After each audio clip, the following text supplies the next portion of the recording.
चला आले का सर्वजण? लाडक्या बहिणीनं तुमच्यासाठी खुश खबर घेऊन आलेलो आहे. हो, खुश खबर. जेवढ्या पण पात्र लाडक्या बहिणी आहेत त्यांच्यासाठी लाडकी बहीण योजनेमार्फत तुम्हाला दर महिन्याला 1500 रुपये मिळतात, बरोबर ना? दर महिन्याला तुम्हाला 1500 रुपये मिळतात लाडक्या बहिणींनो. आता जेवढ्या पण पात्र बहिणी आहेत त्यांच्या खात्यामध्ये 1500 रुपये जमा होणार आहेत आणि हे 1500 रुपये लवकरच त्यांच्या खात्यामध्ये दिले जाणार आहेत, लवकरच. ओके, तुम्ही एक काम करा, मोबाईलचे मेसेजकडे लक्ष द्या.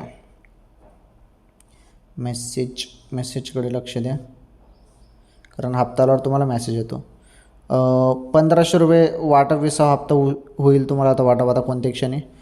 जे जुने हप्ते आहेत ते पण त्या बहिणींना मिळू शकतात, परंतु KYC तुम्ही दुरुस्ती केली असेल तर तुम्हाला मागील हप्ते मिळतील. आणि जर तुम्ही KYC दुरुस्ती केली नसेल तर तुमचे हप्ते थांबवले जाऊ शकतात. ओके, एवढं तुम्ही लक्षात ठेवा लाडक्या बहिणींनो. चला ठीक आहे, व्हिडिओ लाईक, चॅनल सबस्क्राईब करून घ्या. महत्त्वाची माहिती तुम्हाला दिली.